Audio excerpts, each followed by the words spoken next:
All right, I'm going to call to order the governing board meeting of the St. Johns River Water Management District. Today is March 10th, 2026, and it is 10 a.m. If we could all rise for the Pledge of Allegiance. I'm going to ask our Vice Chairman, Miriam Galby-White, to lead us in the pledge.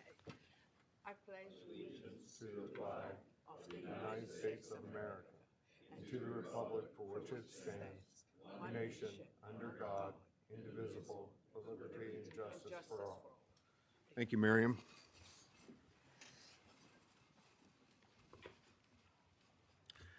All right. Our first item, as always, is, well, let me first do a roll call. Miriam? here. Cole Oliver. Here. Chris Peterson. Here. Ryan Atwood. Here. Doug Bornique. Doug Burnett. Here, sir. Ron House. Here, sir. Janet Price. Here. And my name's Rob Bradley. We have a quorum. Number one, Ms. Hudson is going to do our employee awards. You're recognized, Ms. Hudson. Good morning. Thank you. I'm Robin Hudson, Human Resources Director. This morning, we would like to congratulate Andrew Atkins as the March Employee of the Month. Andrew is a senior trades worker in the Bureau of Transportation Facilities. He is recognized for his level of professionalism, reliability, and technical expertise. Andrew's work ethic reflects the value of trust. When Andy says a task will be completed, he gets it done, and he gets it done right. He consistently leads the way in preventative maintenance, completing a high volume of work orders with exceptional accuracy and care. Andrew consistently holds himself to the highest standards, ensuring each job reflects quality, safety, and integrity. Congratulations, Andrew.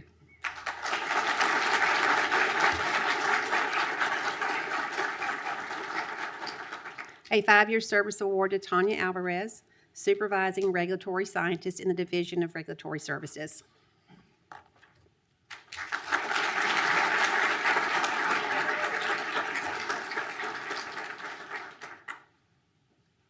A 10-year service award to Nigel Gregg, Senior Design Technician in the Bureau of District Projects and Construction.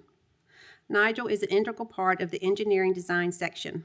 He is an expert in AutoCAD Civil 3D, has provided design support and drafting on many important engineering designs performed by the district, including the lead design technician duties on the S-157 and S-96 structure rehabilitations, Headwaters Boat Ramp, the Burrow Lot Rehabilitation, and a number of projects on Lake Apopka North Shore, just to name a few of the over 40 design projects he has supported.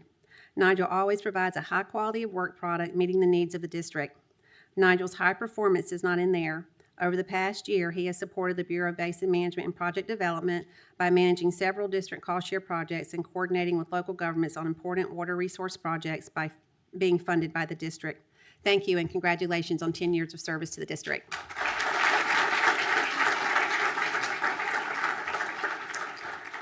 A 10-year service award to Heather Middleton, Records and Information Manager in the Office of Records and Regulatory Support. Heather serves the district with exceptional dedication, professionalism, and leadership. As Records and Information Manager, she is helping to transform the way the district organizes, safeguards, and uses its information. Heather designed and completed a comprehensive data records catalog, which she shared with the statewide network of peers, an example of the initiative and collaboration she models every day. She takes an active role in developing both herself and others, including earning a Florida Certified Records Manager certification, a testament to her expertise and commitment to advancing the district's records program. Heather has led or contributed to numerous high-impact projects, including Transportation and Fuel Receipts Initiative, streamlining real estate records, and developing controls for critical district documents. Thank you, Heather, and congratulations for your dedicated service to the district.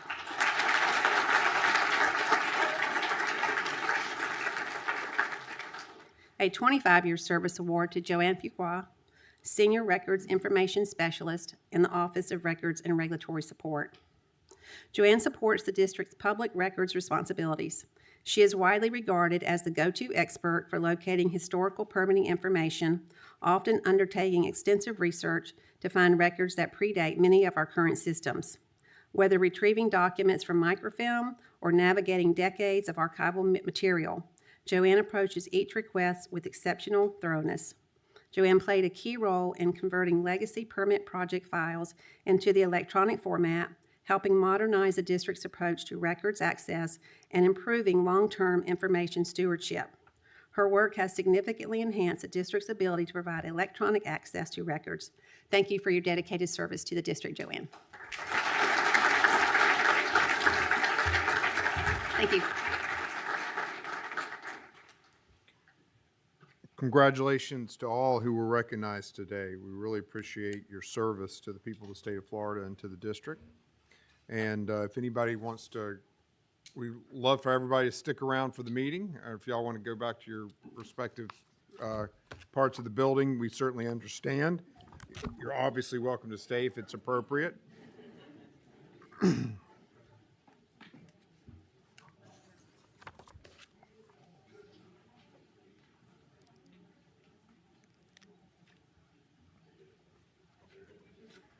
It's always great to see everybody come to support their friends who are being recognized. So we always love that everybody comes and joins here. Glad you're here. All right, item 2. We have the consent agenda for consideration. Do any board members wish to pull any items for discussion?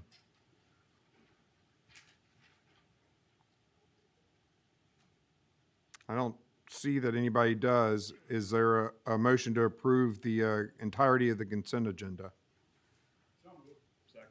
All right, we have a motion and a second to approve the consent agenda as presented. Any discussion? Seeing none, all those in favor say aye. Aye. Aye. Aye. Any opposed? The motion passes unanimously, and I also want to point out that sometimes when someone's attending electronically, it doesn't show up when you push to go off mute, right? And Ryan Atwood is here, so we actually have a full slate of board members here today. Welcome, Ryan. You don't need to say anything unless you want to, but I just wanted to recognize that you're on the line as well. We're going to go to item 3, hydrologic conditions report. Mr. Miller. Good morning. Thank you. Good morning, Chairman Bradley, members of the Governing Board. I'm Tim Miller, Bureau Chief of the Bureau of Water Resource Information, presenting the March Hydrologic Conditions Report representing data from the month of February. Rainfall across the district in February was below normal for the 4th consecutive month. Frontal systems and weather patterns that typically provide counties to the north with more rain were less frequent than historical norms. As you can see on the map, parts of Marion and Lake counties and other counties to the south received the majority of what limited rainfall did occur, but rainfall amounts were still below normal in those counties, and most counties received less than 50% of their normal monthly rain. The average total across the district was 1.36 inches below the district-wide monthly average of 2.94 inches.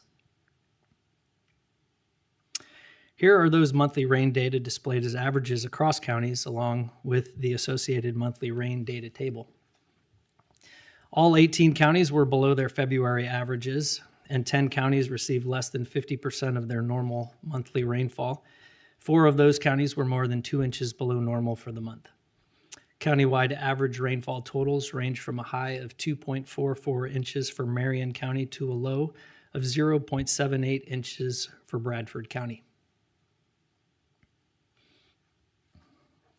Looking at rainfall over the past 12 months, the district-wide annual rainfall total was just over 7 inches below the annual average of 51.01 inches. Rainfall distribution has been higher in Volusia, northern Brevard, and portions of Seminole and Orange counties through the year, and both Volusia and Seminole counties remained above normal. Elsewhere, we see that parts of counties to the west and northwest have areas which received below 35 inches. Of the 16 counties which were below their 12-month rainfall average, 8 counties were below their annual averages by more than 11 inches, including Baker and Bradford counties, which were more than 16 inches below normal.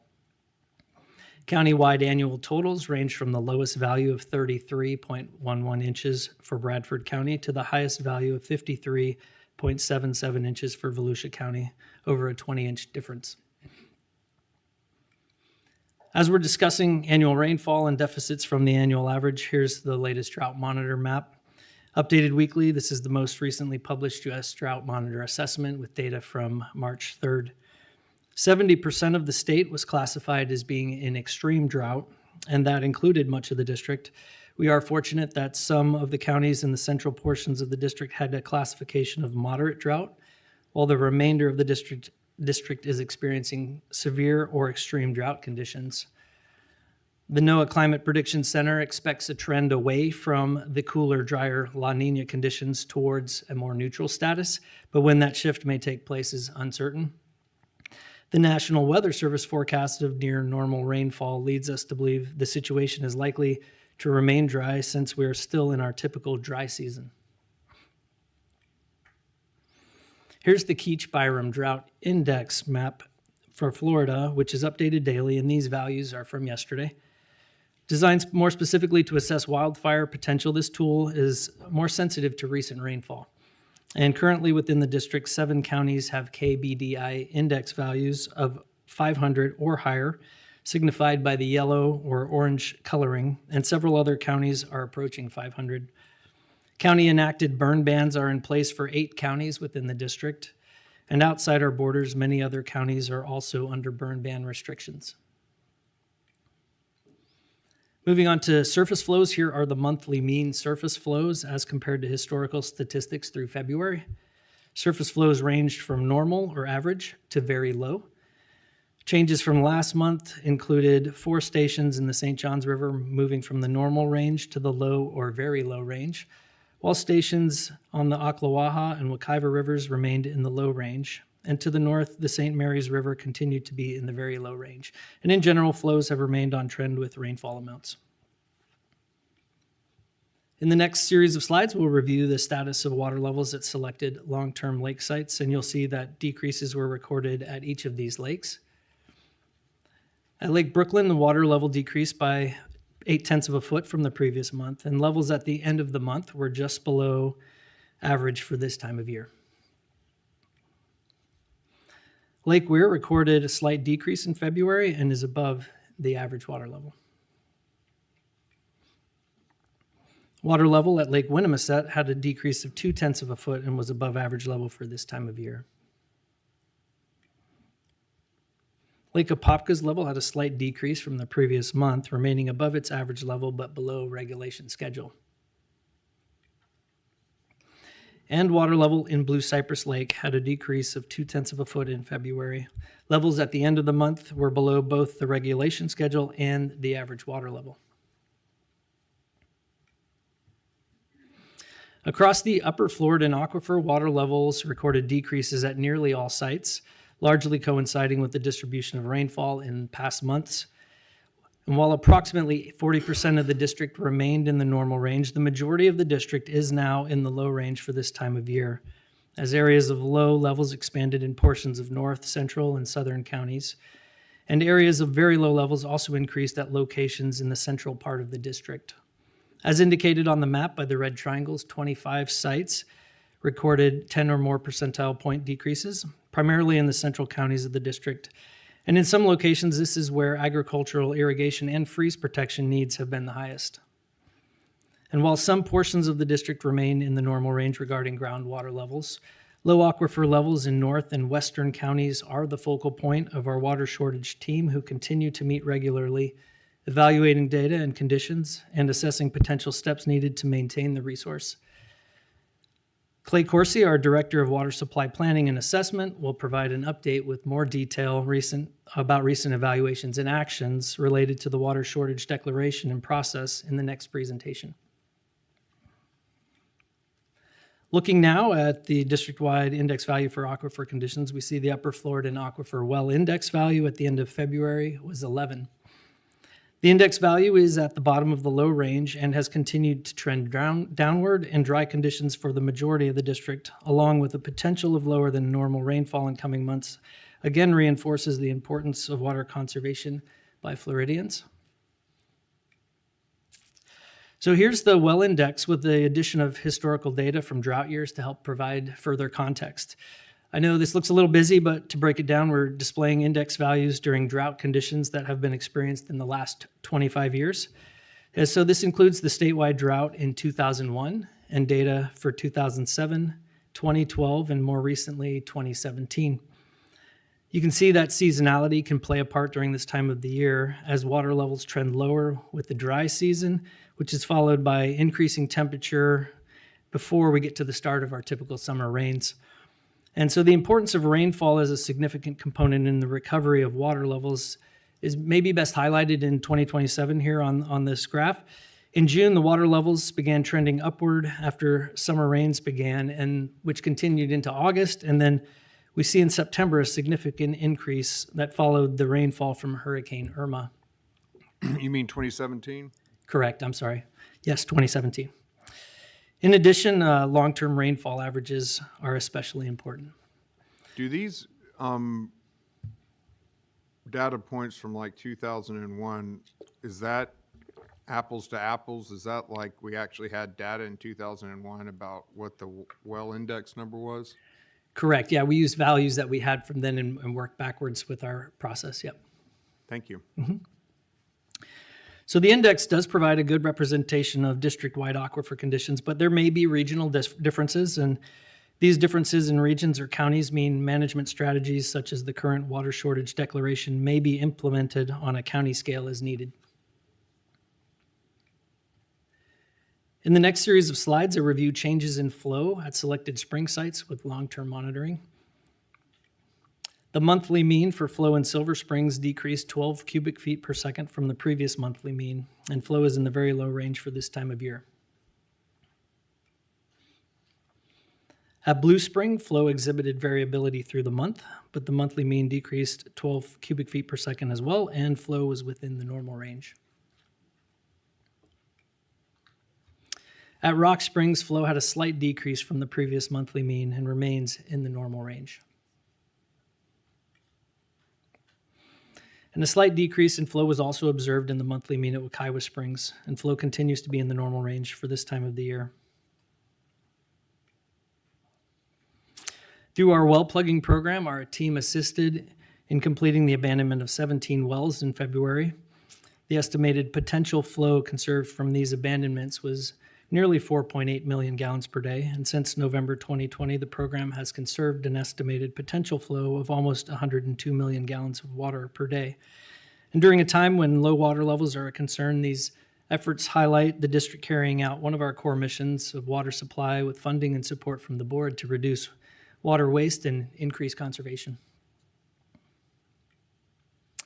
And updated for February, here's the fire dashboard provided by Land Resources. Staff were able to conduct 2 prescribed fires this past month, totaling 312 acres. Additionally, 4 wildfires totaling 145 acres occurred on district property. And the total area burned this fiscal year is now just over 2,100 acres.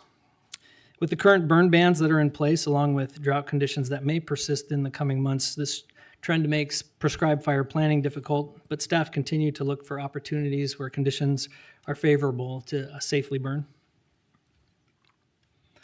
And lastly, here's a photo of one of those wildfires. This is at Hart Island Conservation Area in Volusia County during a 70-acre wildfire that was in February.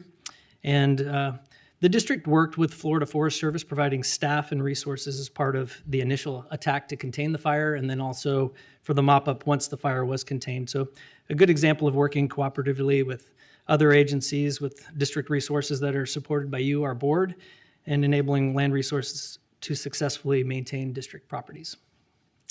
Thank you. So this picture isn't a prescribed fire? Correct. Yeah, this is not. This is a wildfire. Thank you. This concludes my presentation. I'm happy to answer any questions. Any questions for Mr. Miller? Yes, sir. Doug. I see the drought we had and the freezes we had as an opportunity to get after the exotics that we have. In Lake Okeechobee, the locals burned the inside of the lake, as you know, in 2008. It was the best thing that ever happened to the lake. And I've watched this happen time and time again when we do have a drought, to really take advantage of that and get after these exotics in places you normally can't, because it's just too wet or too deep to get after. So there's a silver lining of sorts to this, and to get after not only the fires, but to get after the animals that are exotics in there. Burmese pythons are making their way up. They're in Brevard County. They're in Lake Okeechobee. They're going to be up the Kissimmee River. My television feed in Vero comes from South Florida, and they're finding them in driveways and trash cans. They're crawling up into people's cars and their engines. They're finding them in a lot of places. Just 5-7 years ago, you wouldn't think of it in downtown, Fort Lauderdale, because they're working their way down the North River Canal from Lake Okeechobee into the back of Lauderdale. So there's going to be a new adventure, if you will, for your staff dealing with this type, just that one invasive species, because it's coming. And it's, I dread it because I do a lot of kayaking, and the Waikaiba and Rock Springs run and Blue Springs. Can you imagine if we get overrun with pythons? That's a whole new day. Friends of ours were going after stone crabs off of Marathon, and they were 5 miles out into the Gulf from Marathon, anchored out, stone crabbing. And at the end of the day, they were sitting there having a libation, toasting their success with stone crabs, and they looked on the edge of the water and they saw something coming at them. They thought it was a shark fin, and it was 20-foot python that was out there free swimming 5 miles from the shore, and it tried to get up in the boat after them. And they took their gaff and beat on it, and then it tried to approach it and came up in the engine side, and they got it to go back in the water, pull their anchor, and it ran the hell out of there. But it's spreading, and it's something for your staff to deal with that's happening quickly, and it's going to get in probably first into the upper St. John's first and approach the district from there. So try to be vigilant with that one, because just that one species, there's others, but that's just one example of something that's coming our way. So just wanted you to know it. And I would encourage our board and the staff to be as aggressive as they can and take advantage of the drought and all of the fuel we have from the freeze, because citrus trees are sitting there. everything got rocked in those 2 freezes. Yeah. So you have a lot of fuel to get rid of. So it'd be a good time to get at it. As you probably, your staff do a great job, but be as aggressive as you can. Thank you. Yeah, that's like sequel to Jaws, man.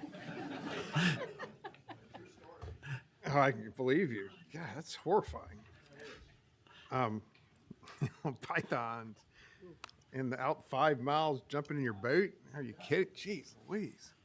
All right. I think we have a public comment Yes, sir. card on Item 3. item 3. All Yes, right. sir. Yes, we look forward to, go ahead, sir. Mr. David Gore. Yeah, over here. Take your time. We're glad to have you.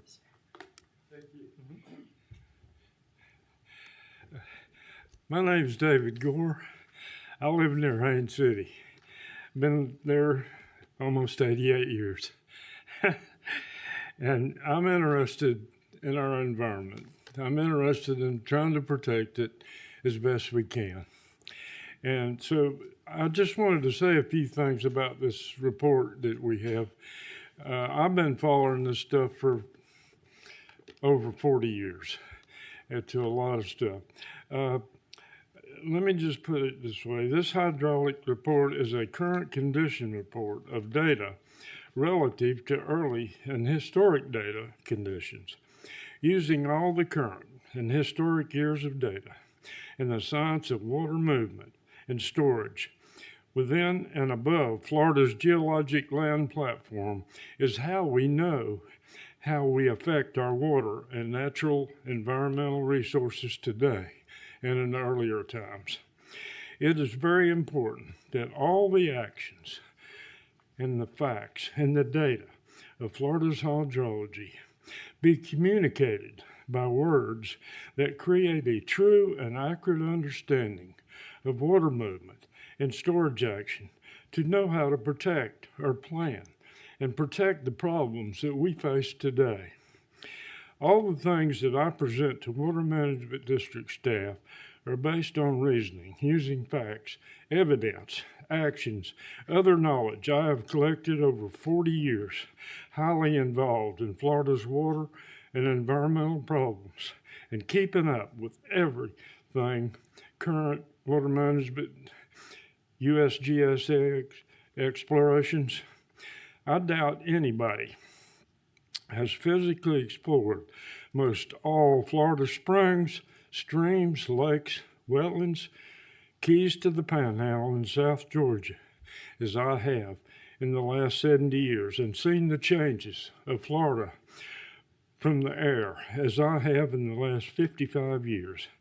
I spent the last 30 years as an amateur geohydrologist, building physical flow models and physically researching the ability of water to flow through and be stored in all types of Florida geologic materials, and learn and understand fluid hydraulics and water science. I have 5 monitor wells at different depths around my home and private airport located on 47 acres in the heart of Florida, northwest of Haines City, at 134 feet above sea level, surrounded by natural deepwater marshes and wetlands on the edge of Florida's Green Swamp and the Lake Wales Ridge for 55 years. Check with anybody who knows me personally. I'll be talking to you a little later. Mr. Register over, he knows why I'm here, and I'll tell you about it a little later. Thank you. All right, we got a preview. We're going to go to item 4, authorize actions related to water storage declarations and rescissions. Clay Corsi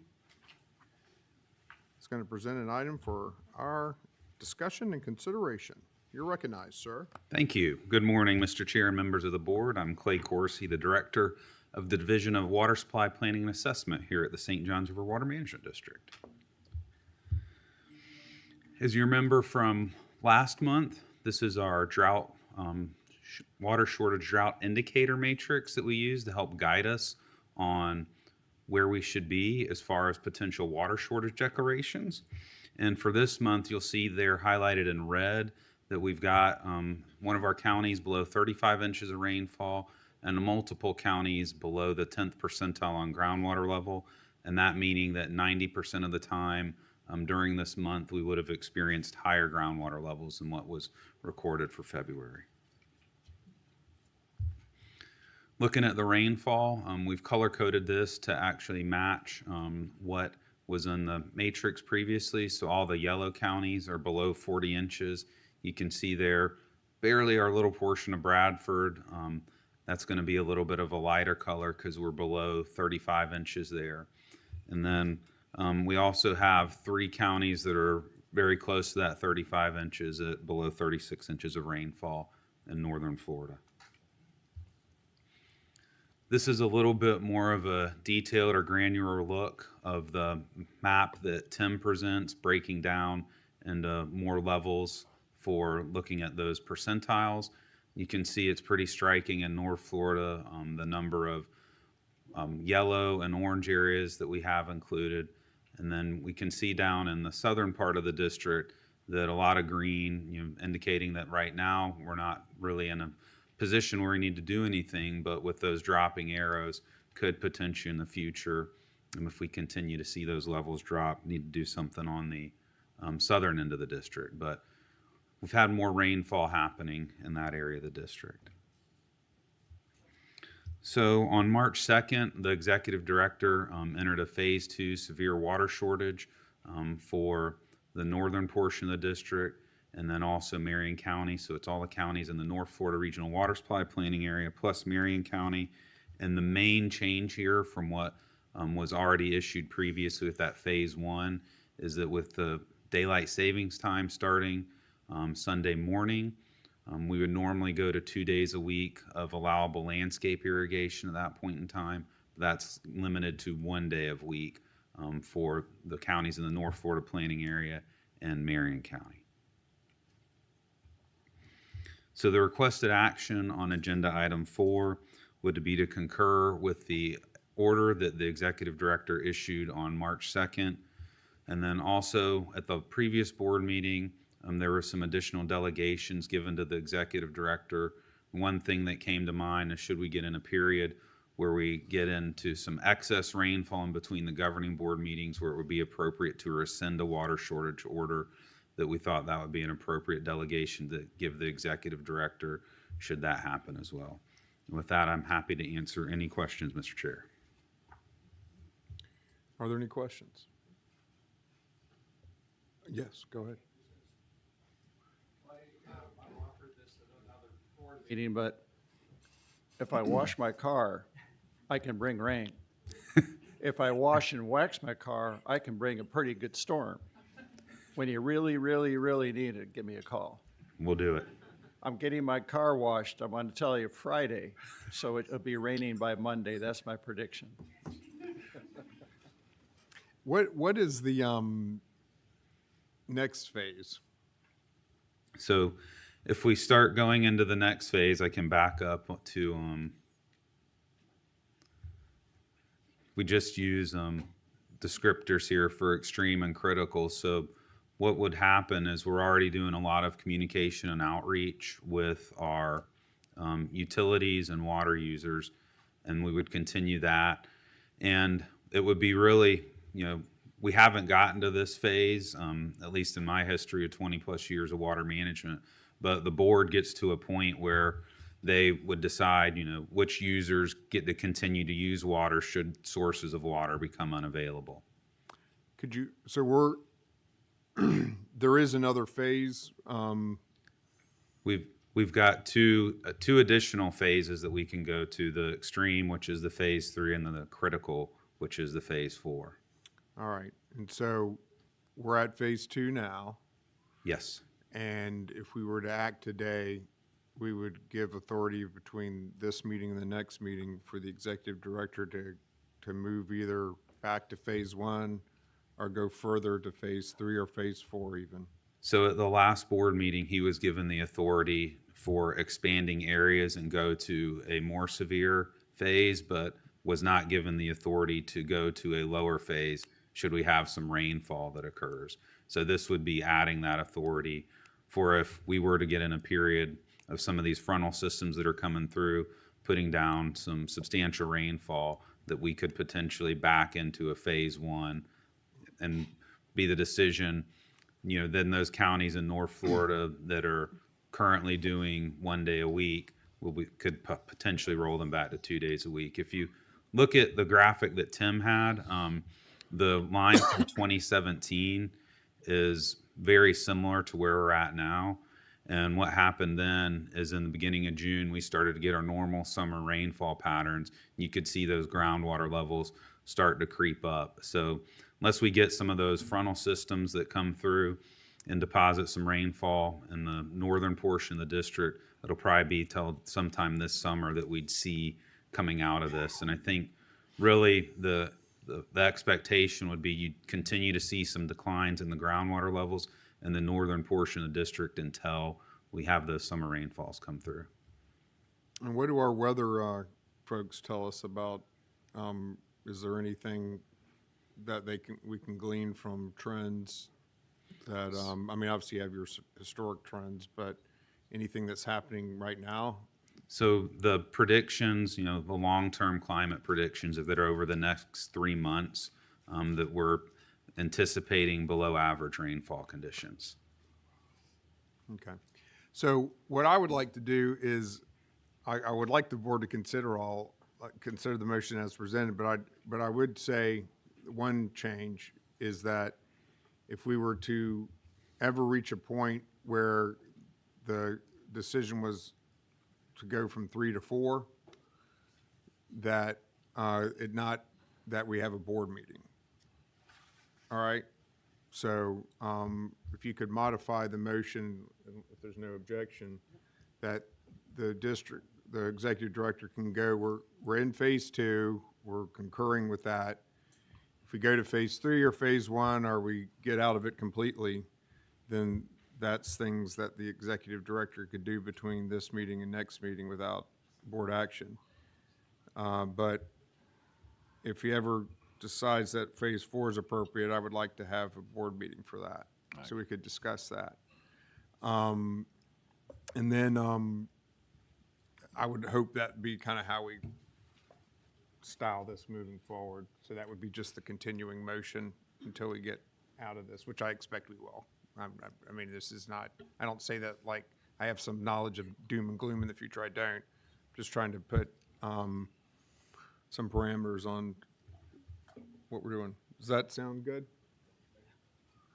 All right, go ahead. You're recognized. There we go. My real question is too, is what, as we move into these phases, are the plans for additional communication to the public? And then secondarily, for habitual violators, what kind of enforcement actions do we or what agencies take a look at enforcing the watering restrictions? So as far as moving into further phases, we have other water users other than landscape irrigation that we can put some mandatory restrictions as far as ratcheting back on. The reason that it's so important on landscape irrigation, particularly residential, to do that at this point in time is that if you look at a typical home, about 50% of that water is used outdoors. So if we're able to get some compliance with this, you're looking at potentially on residential homes, 25% water savings if you're irrigating the 2 days a week versus the 1 day a week. We have a lot of communication with our local units of government, and they're really the enforcement arm for us on this. And it really depends on which area of the district you're in as far as what level of enforcement they have. But we have agreements with most of our counties to enforce that irrigation ordinance. And I think the chair would remember something that was done in our cost share program a few years ago where that encouraged a lot of our local municipalities to partner with us in that effort. Thank you. Yes, sir. You're recognized. Thank you, Mr. Chairman. As we all know, based on at least my research, 5% of the groundwater in Florida is used for golf courses. It's going to get pretty sensitive when we start cutting them back. By the same token, the residential owner has a right to some water to keep from losing their grass too. This is going to get rather complex. I don't play golf, so you know how I'm going to vote on that. Thank you.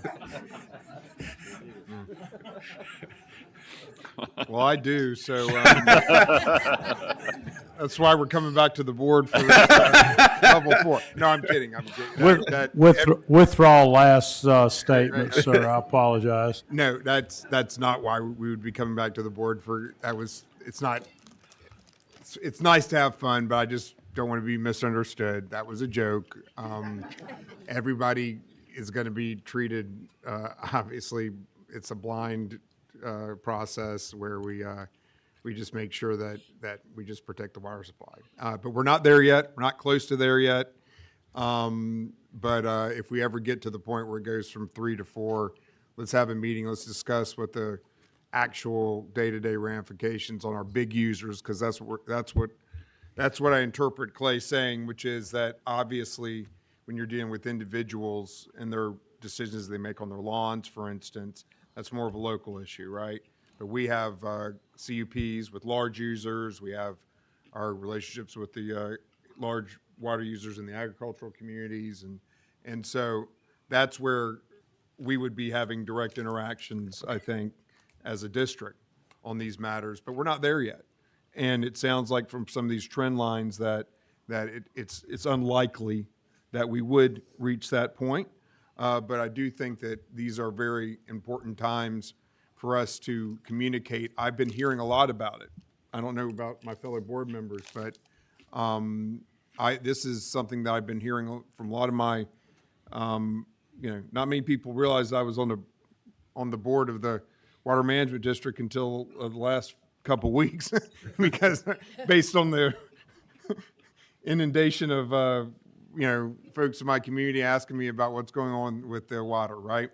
And so that all being said, it's great because it's good to have those conversations and discuss how we can all be helpful in times like this.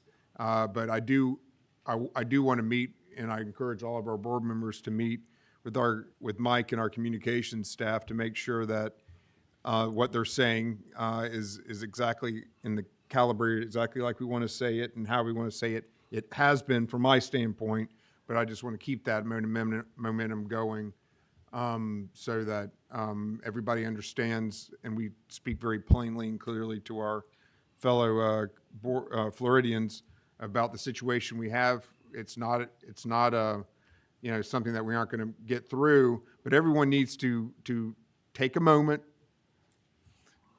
take stock of what water they're using. Look at your gauge in your yard and how you're watering your yard and cut down on it right now. That's the thing to do and then we'll be fine. All right. Anybody else have any other comments? Okay. If we could consider the motion as I articulated earlier, do we understand what we were saying? All right. Does anybody have that motion? Second. All right. We have a motion and a second. Any further discussion?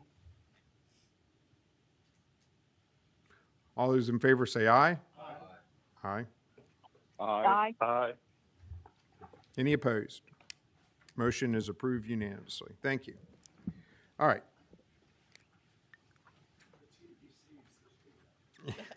It is. Well, I mean, I will say if you're a golfer, you'll understand what I'm saying. They're not wanting to.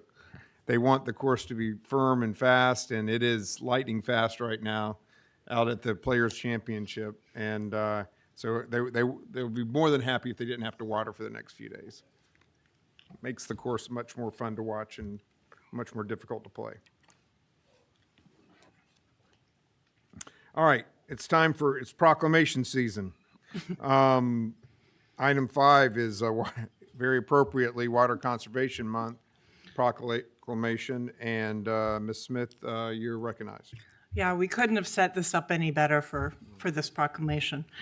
Good morning, Mr. Chair and members of the Governing Board. I am Gretchen Smith, Water Conservation Coordinator in the Bureau of Water Supply Planning.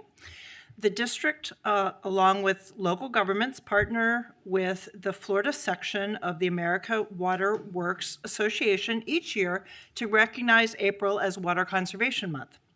This designation highlights the work the district and local governments do every day to promote water conservation. Our district has 3 water conservation coordinators aligned with our water supply planning regions. I'm the one in the middle. We partner with local governments and utilities to develop and deliver effective conservation programs. We engage homeowners, HOAs, and property managers to promote efficient irrigation practices. We work with staff and stakeholders to integrate conservation into communications, MFL strategies, and water supply plans. Water conservation protects natural resources and reduces costs by postponing the need for expensive new water supply projects. Our team carries out water conservation in many ways, spending considerable time on education and outreach.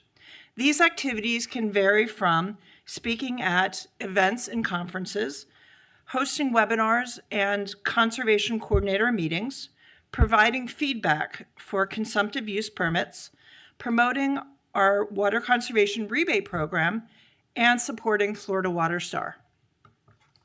Speaking of Florida Water Star, the district launched this program in 2006 as a statewide certification program that promotes water efficiency both in and outside of homes and commercial buildings. Florida Water Star is supported by many partners who share the program's vision. One of these partners is the Southwest Florida Water Management District. And over the past several years, SwiftMud has aligned with partners in water-constrained areas to encourage the adoption of Florida Water Star guidelines to build more water-efficient homes. As a result, 19 local governments require Florida Water Star in code for new residential development. With more than 15,000 certifications to date, we expect more than 69,000 homes to be built to this standard in the coming years. Increasing public awareness about the need to reduce outdoor irrigation remains one of our greatest challenges, as Clay mentioned. The steady influx of new residents to Florida, many who arrive with visions of lush, green, and highly irrigated lawns, only add to this challenge. 3 years ago, our water conservation team launched a rebate program to help local utilities fund practical conservation items and strategies for their clients. This year, the program has generated more inquiries and applications than ever before, and as a result, we had to close the program to new applicants last month. In total, we now have 14 qualified partners requesting a total of $50,000 in rebate funding for conservation measures. Many of these requests aim to reduce outside irrigation, including Florida Water Star certifications, smart irrigation controllers, irrigation audits, and retrofits of outdated systems. Since the declaration of the Phase 1 and Phase 2 water shortage, we've worked hard to strengthen communications with utility and government partners in Northeast Florida. We've provided guidance and messaging support to many and have expanded our outreach to neighboring counties to help them prepare in the event the affected area expands. We are working closely with our communications team to ask audiences district-wide to consider limiting irrigation to 1 day a week and reducing their overall water use. While this is not an ideal situation, the shortage does make our partners and residents pay closer attention to conserving water. That concludes my overview, Mr. Chair. We appreciate your consideration of this request and your support of our water conservation efforts. Thank you. Thank you, and you know, just to sort of add on to this, I do want to, this is Water Conservation Month, and I think that we need to sort of amplify this a little bit in our communications, and talk about how, you know, this is why we preach this. This is the moment, you know, and really,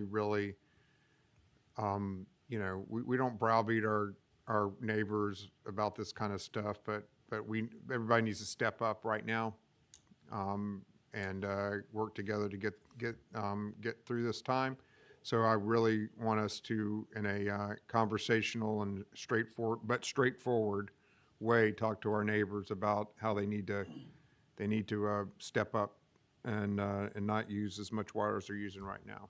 And that goes for everybody, golf course users to ag users to people that are using their lawns and all the above. I mean, are using water for their lawns and all the above. Now, that all being said, is there a motion to approve this proclamation? So moved. We have a motion and a second to approve the proclamation. All those in favor say aye. Aye. Any opposed? Aye. That passes unanimously. All right, now we're going to go to another very important part of Florida and our district, and that is our springs.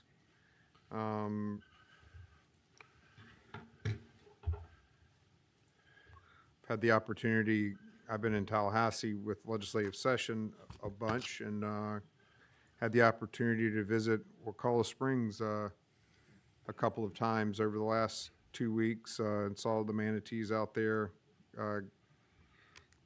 getting away from, you know, all gathering together, and it was a wonderful blessing that we live in a place where that still has such a celebration of God's work. Okay, Eric, you're recognized. Thank you, Mr. Chairman. Good morning, board members. My name is Eric Marzoff, Director of the Division of Water Resources. Today, I'm here requesting your support of a proclamation designating April as Springs Awareness Month.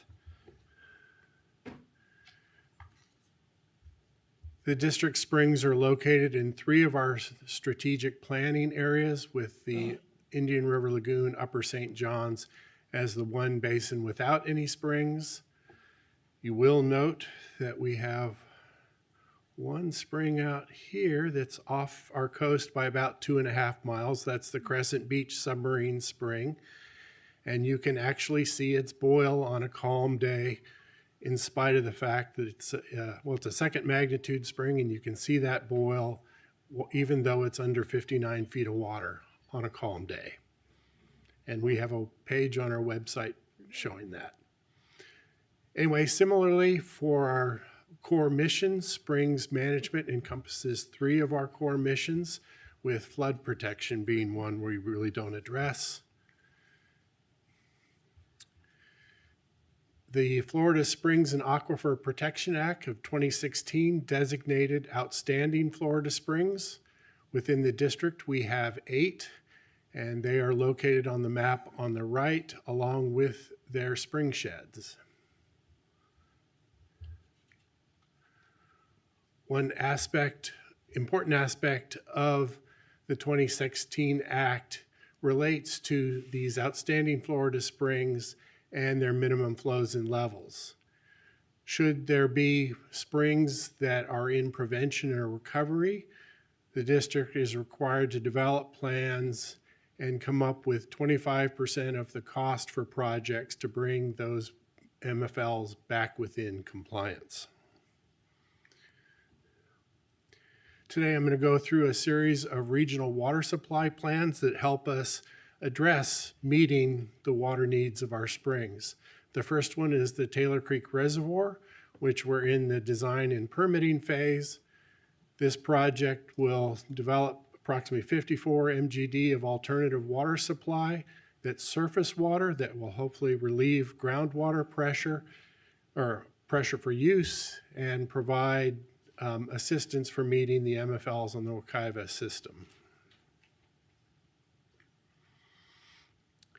In addition, within the Wekiva Basin, we are working with a variety of stakeholders to identify aquifer recharge projects. A report on this project is due in May that will highlight 5 key projects that the group thinks are most potentially feasible, and then the next step will be to dig in more closely on those 5 projects. Up next are some springs in the Swanee River Water Management District where our water use affects the flow in those springs. So these are the springs of the Ichetucknee and Santa Fe River. Both you and the Swanee River Board have revised implementation strategies for these to address these MFLs. And the core recommendation from that effort was the Water First North Florida project, which will bring,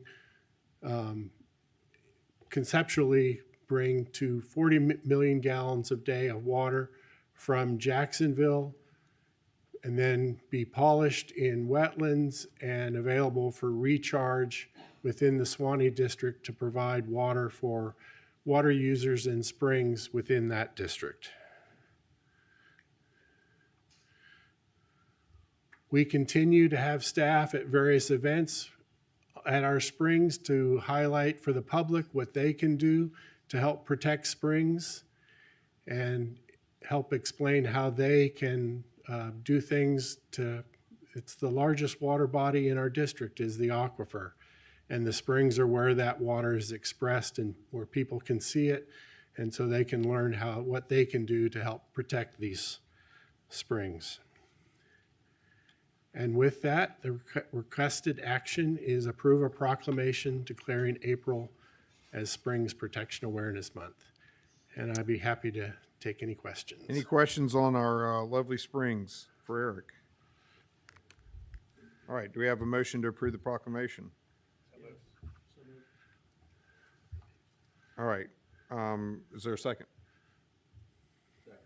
All right, we have a motion and a second to approve the proclamation. All those in favor say aye. Aye. Any opposed? Aye. Aye. It passes unanimously. We're going to move to, thank you, Eric, move to item 7, Greg Rockwell. We're doing Government Finance Professionals Week. You're recognized, sir. Thank you. Good morning, Chair Bradley, Governing Board members. My name is Greg Rockwell, Finance Director here at the district, and I am here to present this proclamation. Government Finance Professionals Week is sponsored by the Florida Government Finance Officers Association, which is a professional association founded in 1937, and it serves 3,300 accounting professionals. Pictured here and standing over here to my right are our team members for the Office of Financial Services.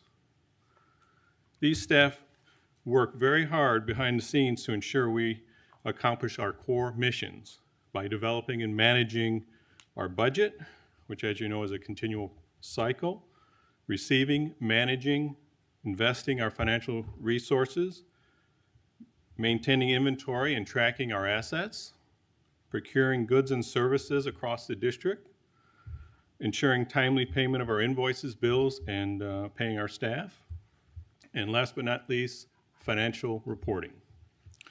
We are very thankful for all of our financial professionals, and we are proud to recognize them and their contributions to our agency's success. Staff is requesting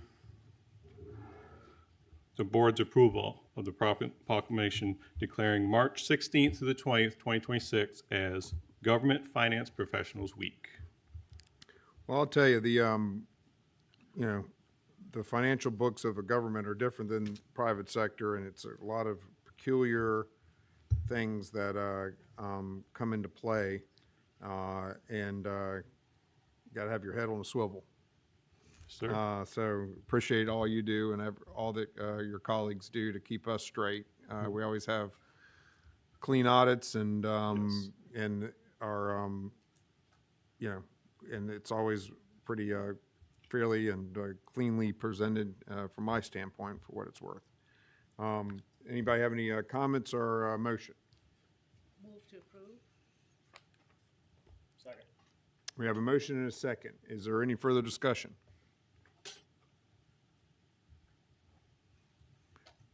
Hearing none. All those in favor say aye. Aye. Aye. Is there any opposed?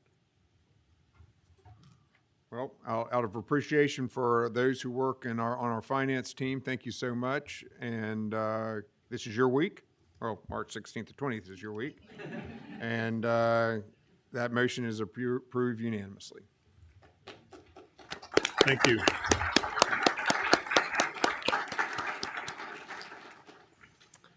All right.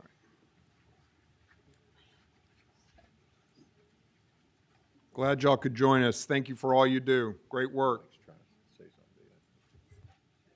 Mike, you're recognized. Now we'll have the signing of the proclamations. We held off for those. So if the Shall board have would the join signing us, of the proclamation. if John would, the board would join us in the front there. Be it proclaimed.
We'd be honored if any finance, we had a group here before. We got Missy over there, our budget director coming up.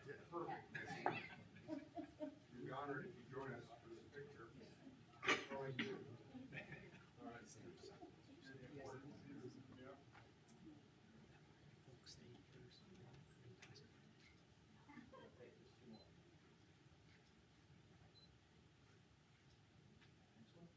All right. Eric, we'd be honored if you join us. I know you're springs, man.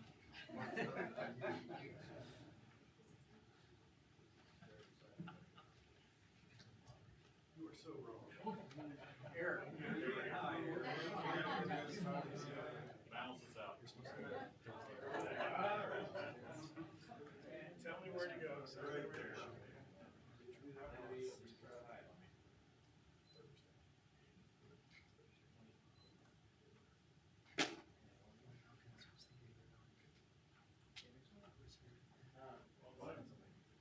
We got one more.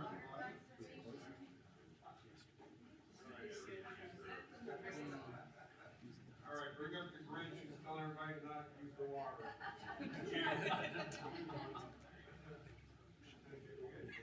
I see. Till you're on.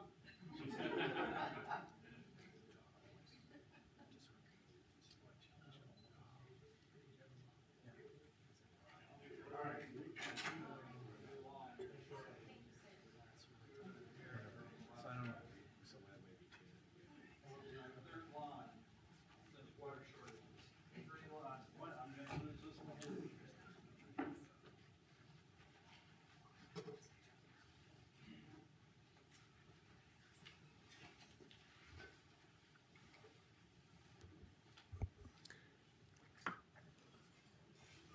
It's important that we formally pause on these matters every once in a while. We have fun with the proclamations, but, you know, we do appreciate our finance professionals, and we do remember that we're here to protect our springs for future generations, as well as make sure that people hear the gospel of let's not use so much darn water, particularly in times like this. So it's important to do it. All right, let's go to item 8. Dean, you're recognized. Thank you. Good morning, Chair and board members. Dean Doberfull, Environmental Sciences Bureau Chief. Today, I will be asking the board's approval of a contract for native submerged aquatic vegetation planting in Lake Apopka. The contract will continue previous successful planting efforts funded by the district, FWC, and the legislature. This planting project is an important component of the ongoing restoration program at Lake Apopka, which is in the Ocklawaha River Strategic Planning Basin and highlighted by the red circle. This project provides benefits within both the water quality and natural systems core mission areas. As Lake Apopka's water quality has improved and submerged aquatic vegetation began to recolonize the lake, we've been planting additional native species to increase that rate of recovery. SAV provides important water quality benefits and critical habitat for both fish and wildlife. Native SAV also provides an important natural defense against exotic invasive species. Since 2020, district contractors have planted 174 acres of SAV, primarily in the yellow circled areas. We've recently received permits to expand planting through most of the lake so that we can effectively use current and potential state funds. We hope to expand plantings in the area of Magnolia Park, which is the circle on the east side of the lake, and near the pump house, which is the northern circle, with the next round of SAV plantings. Contractors continue planting 2 native species in Lake Apopka, Illinois pondweed and eelgrass. Both are common Florida species and were historically abundant in the lake. The planting uses 2 methods. One is a soil-filled burlap burrito and the other is a plaster weight. Both methods are environmentally friendly and are required to temporarily hold the plants in place on the bottom until they can get rooted in the sediments.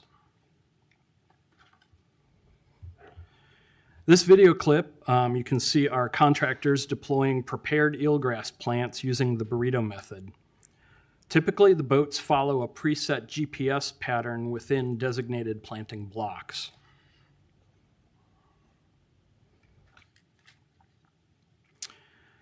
So how well have the plants performed? This is a drone image showing a few of our planting blocks approximately 1 year after planting. The lighter green boxes received pondweed and the darker boxes received eelgrass. The plants have done remarkably well, and while it may not be obvious to someone who doesn't stare at this kind of imagery all day, these blobs are actually large, healthy grass beds out in the lake. The areas that appear lighter or brighter white are where the vegetation is actually topped out and reflecting more sunlight in these images. The inset photo is what you would see from your boat if you were sitting in the middle of one of these grass beds.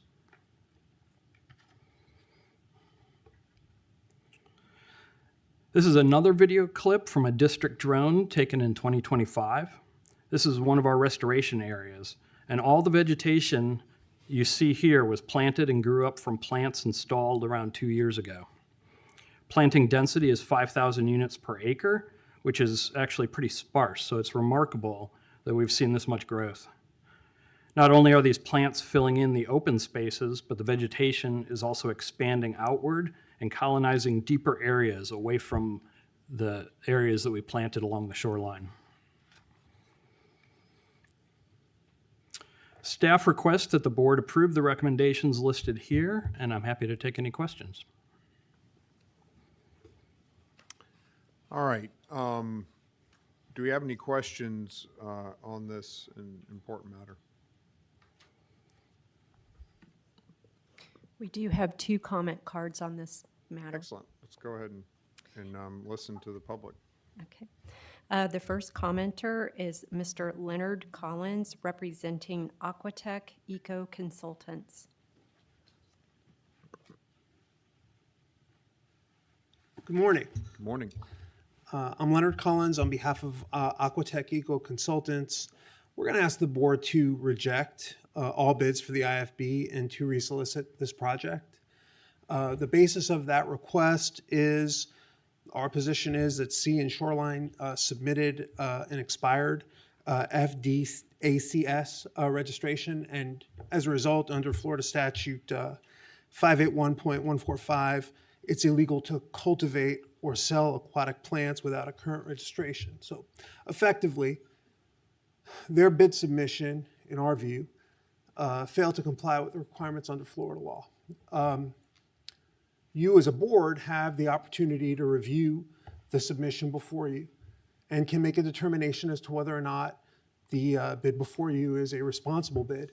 If it is not a responsible bid, then you have the ability to reject all bids and start the process over. I would just suggest, certainly this is an important project, and as seen from the video, the timeline in terms of from start to finish on this is about 2 months, so we don't see this as a significant delay if you were to reject and start over.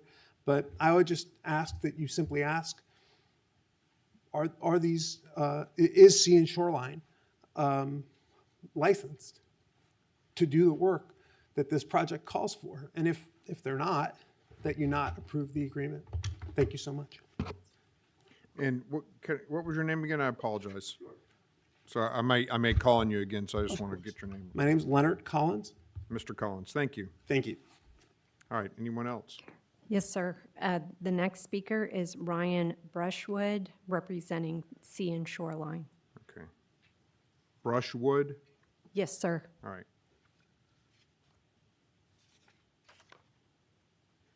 So Mr. Brushwood is with the vendor who staff is recommending to get the Award. contract. Yes, Right. sir. Okay. Mr. Brushwood, you're recognized. All right, good morning. Thank you, Mr. Chairman and board members. Ryan Brushwood, Vice President of Environmental Science at Sea and Shoreline. Thank you for the opportunity to be here today. We're really excited to be a part of the incredible work that the district and other state partners have done on Lake Apopka. We currently operate 3 FDAC certified aquaculture facilities, which I believe were referenced in the last comment. One in Melbourne Beach, one in Frostproof, and one in Ruskin, where the plants will be a source for this project. The Ruskin FDAX license is 48006667, if anyone's interested, and it's valid through January 30th, 2027. We currently house over 720,000 planting units of Vallisneria and pondweed at this nursery. We have the capacity to hold another 500,000 plants, and we recently started an expansion project that will allow us to hold 2.2 million that'll be completed in April. Our staff has worked all throughout the state on these type of projects, including, but not limited to, the St. Johns River, Weeki Wachee River, Kings Bay, Crystal River, Homosassa River, Rainbow River, St. Lucie River, Lake Istapoga, Lake Reedy, Lake Kissimmee, and many more. I guess with that, I can happy to answer any questions. All right. Thank you, Mr. Brushwood.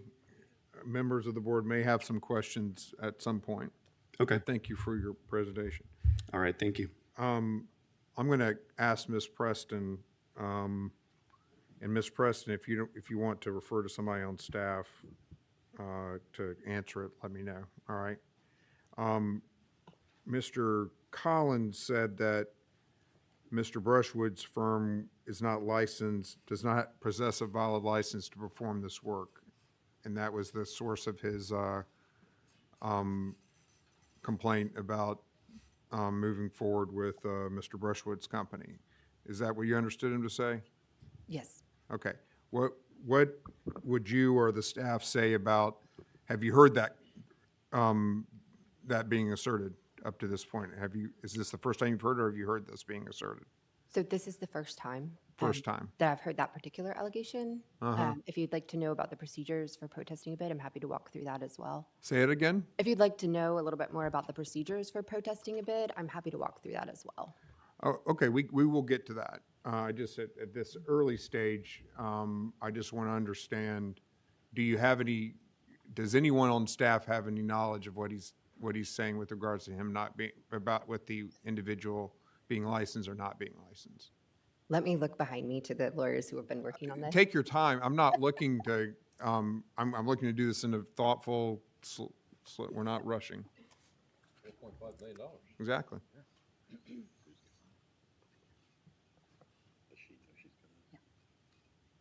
What's going on?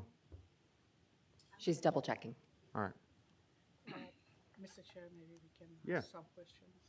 I have. Okay, who do you want to talk to? Mike. Okay. Yeah. Give me 1 second before we Yes, start yes, that. All yes, right. I just want to give Ms. Preston a chance to finish what we just said, Okay. and then I'll refer to Much you better. and go to you. All right? Thank you. What's going on?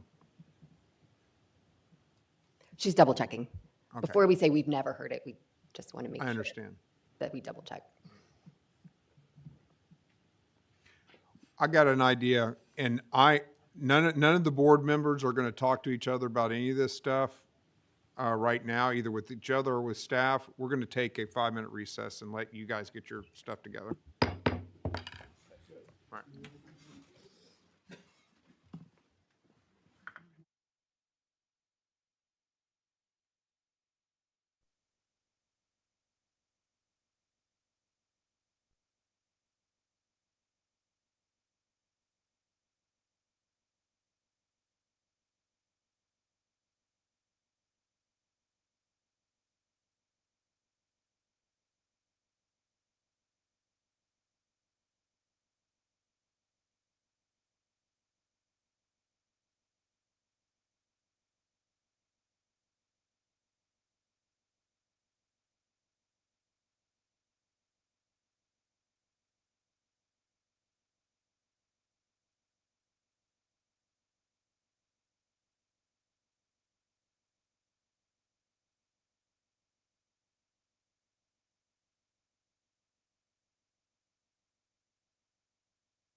All right, we're going to start back up in about 30 seconds.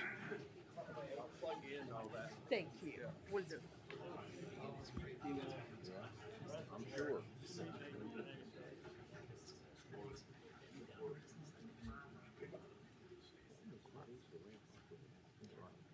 Is everybody back on the phone or available on the phone? If y'all could state your name.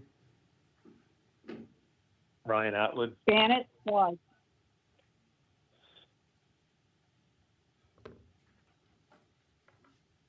Ron House, are you still on?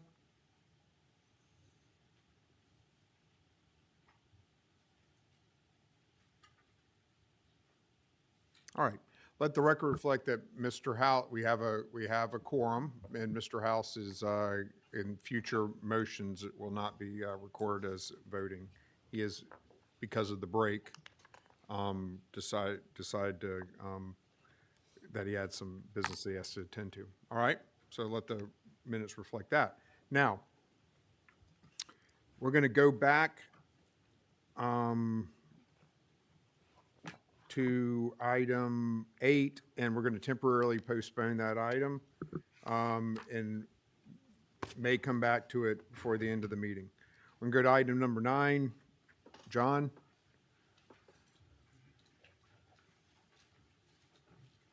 We're doing the old cost share shuffle.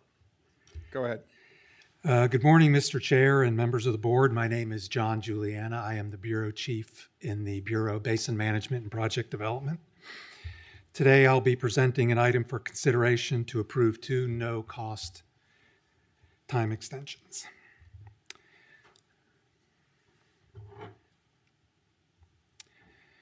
The first project is the City of Ellesmere State Street Reservoir Expansion. This is a flood protection project located within the Indian River Lagoon Upper St. Johns River Strategic Planning Basin. Are you flipping or me? Okay.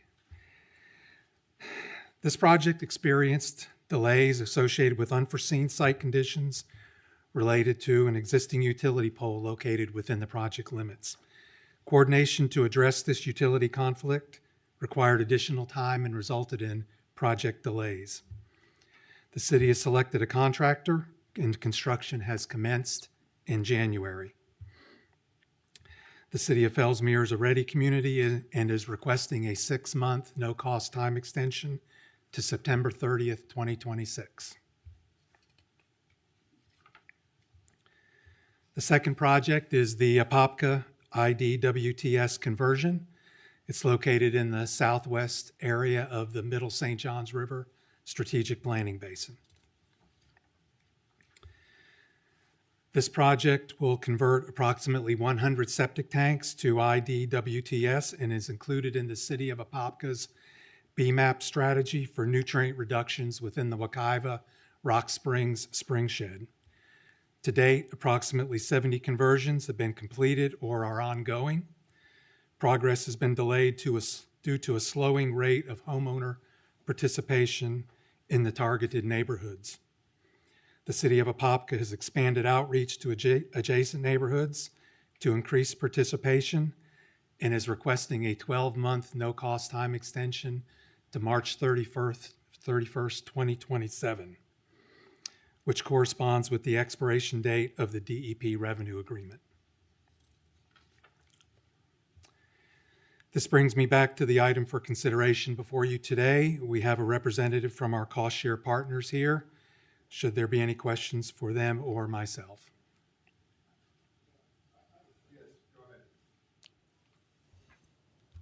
Yeah, on the Ellesmere project, do they Did you go discharge? back to that?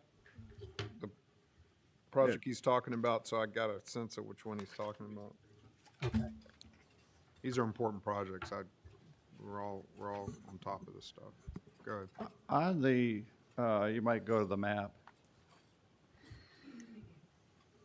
Oh, that's the only close-up you got? Okay. On that project, don't they discharge to the C-54 or to the Ellesmere Canal? It eventually makes it to the Ellesmere Main Canal. So that goes east, doesn't it go to the St. Sebastian River? It does. Eventually, yes. Yeah, but it is located within that strategic planning basin. So the discharge is going to impact the Indian River Lagoon and not the upper basin. Correct. It is, and it is adding additional acreage to an existing reservoir, not only for a flood protection benefit, but also a small water quality improvement as well. Yeah, I get it, and I know the storm what created this whole movement. It was a monster storm. I think they got 15 inches of rain in 24 hours. It was a bad storm. It was training right over that area. I just curious about its impact to the St. Sebastian River. So the discharge is going to be, the staff feels confident that the discharge is going to be cleaner than the current discharge that's Take happening. time. This is great. Oh, yes, sir. That's great. Yeah. Take your time, is what I'm saying. Okay. I just want to be sure that the impact to the lagoon is a positive situation versus a negative. Yes, sir. This is a positive. As I said, there is a water quality benefit as well, as a flood protection benefit. Because that area is a tough area with septic tanks. Yeah. Mm-hmm. That whole town is all septic. And I just didn't want anything to impact negatively either the upper basin and or the lagoon, Indian River Lagoon. So, okay, that's it. Thank you. Okay, thanks. Doug, this project would also help slow down the discharge directly to the lagoon. It's going to hold more water back and allow it to matriculate and trickle a little better. So not only should it be better quality, it should also help surges. Is that yes, true sir? as well? It Flood is. protection as well. It has So an it's attenuation it's component. not only flood Yes. protection, it's also water quality and amount of discharge over sudden periods of time. So, Yeah. yeah.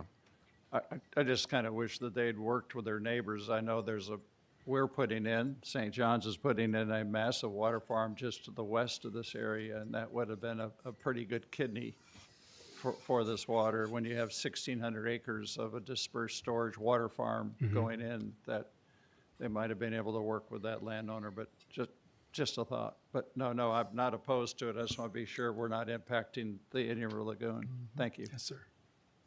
No, excellent. Thank you for being such a good steward and always, I get educated every time I hear these discussions. So thank you for that.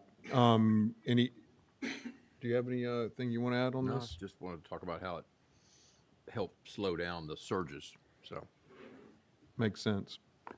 All right. Anybody else have any questions on this? All right. Is there a motion? Second. All right. We have a motion and a second. Is there any further discussion? Seeing none, all those in favor say aye. Aye. Any opposed? Aye. Aye. All right. So let the record reflect we have a full house. We have and I mean, get it? Anyone? Huh? Full house? And the motion's approved and the item is approved. And let the minutes reflect that it's a full board. All right. We're going to go ahead and move to item 10, public comments. Yes, sir. We have 2 public comments today. Mr. Gore requested to speak under this item as well. Yeah.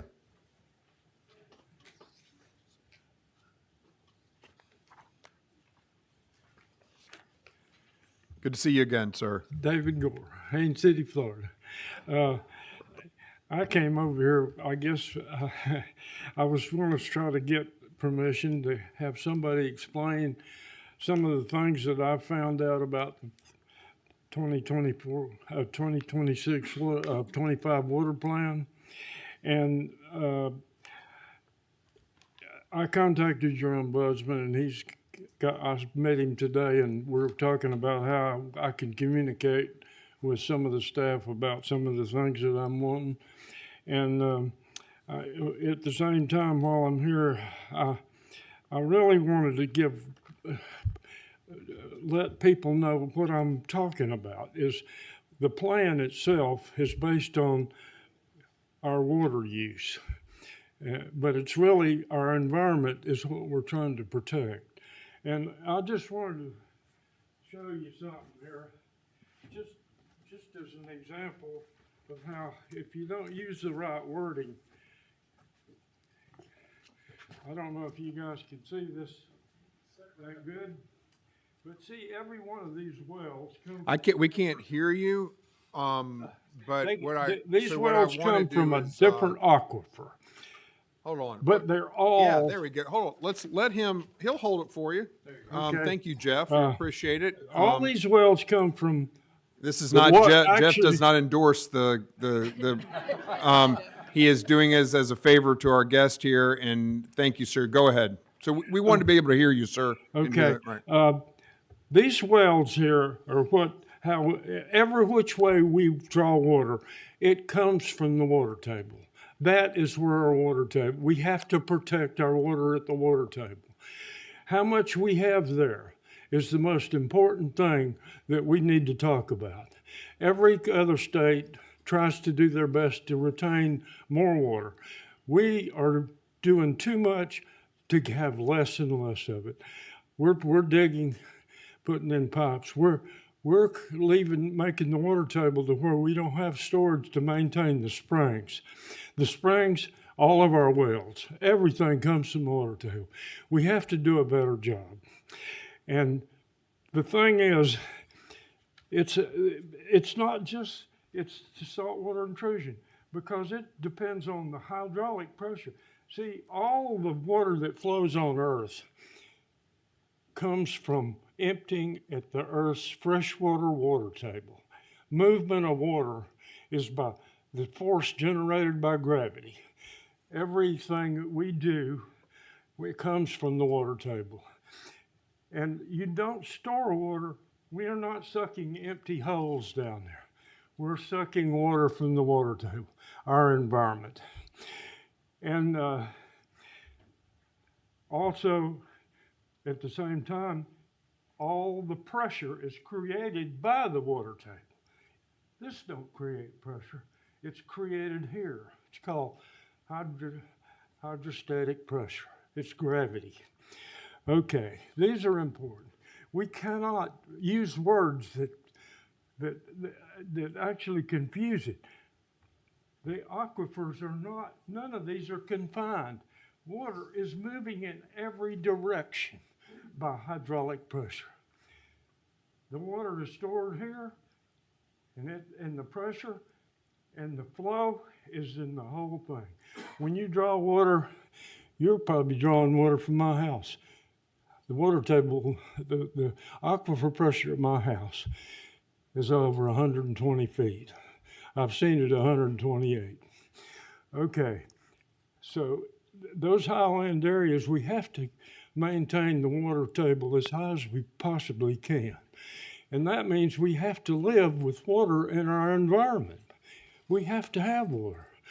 And at the water table, there's nowhere else for. And it all comes from rainfall. The whole top of the aquifer is flushed out with fresh rainwater. Where they're trying to draw it from the bottom has never been flushed out. What they're doing is they're going to draw water from the lower Floridian aquifer that's nasty. You have to turn it through heavy, expensive treatment plants, pipe it and everything, and it still comes from the water table. You're just replacing the crappy water that you're pulling out. And this is important because we're spending hundreds of millions of dollars on something that's actually going to still take the same amount if you took it from more wells, distributed more out, so you could, if you're going to do it that way, and you're still going to run into trouble. We have to figure out a way. You either go to desal. See, the reason we have plenty of water if you want to look at the ocean.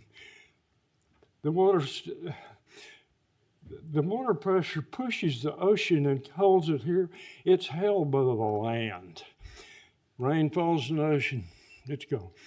Water falls on land, we have it.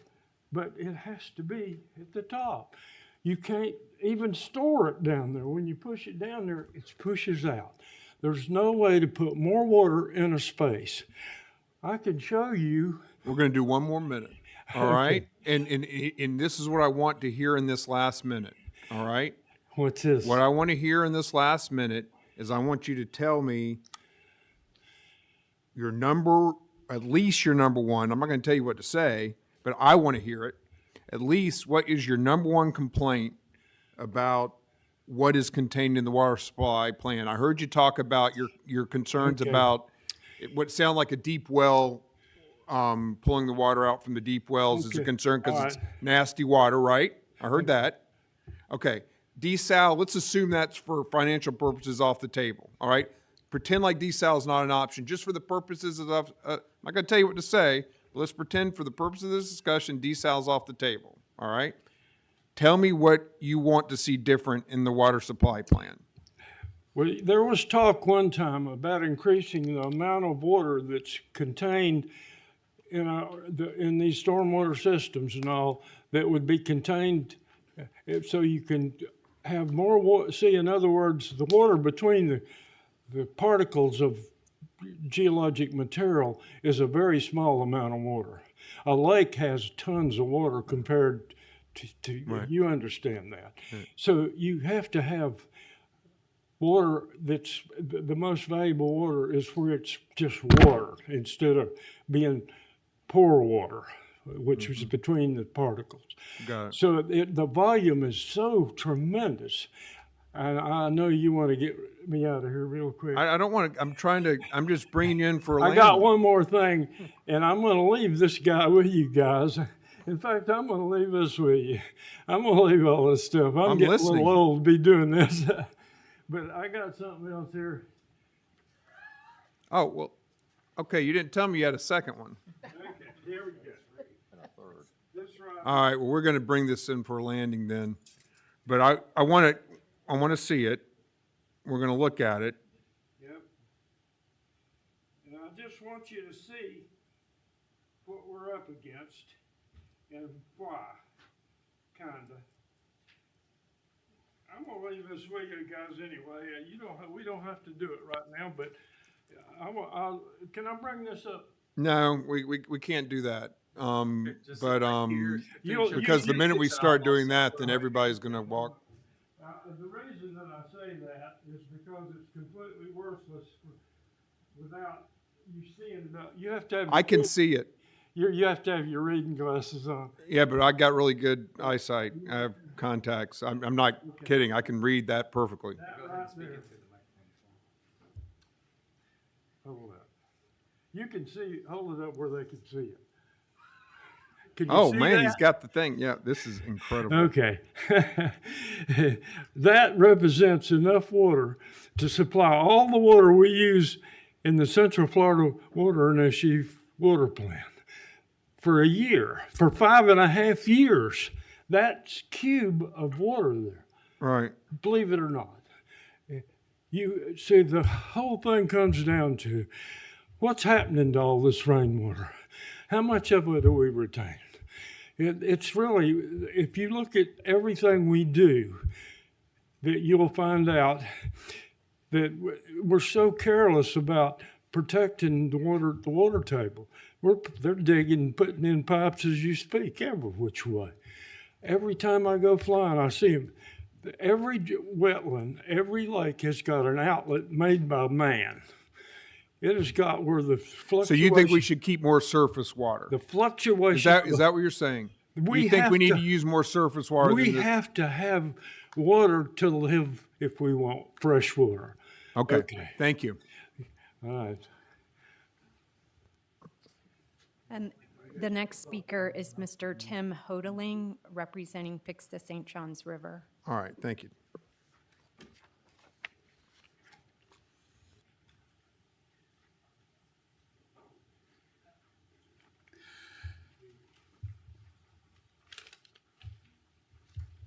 Good morning. I'm Tim Hoteling. I have the privilege of living on the St. Johns River in San Mateo. I think I should probably get a service award for all the years I've been pestering people trying to get the return of the our underwater gardens, the Val grass, and all of that. I thought I'd bring you some news you may not have heard. First 3 pages. Some time ago, I found some stuff, nobody knew what it was. I was able to, by going to Baton Rouge, Louisiana, verify it was sponge. This is a gent, the sponge hunters came in this last week. It was real exciting. Off of my dock, when we had some exclusion cages to keep the turtles out so the eelgrass can grow, I had some screen that was the turtles jumped over. I left it in the water.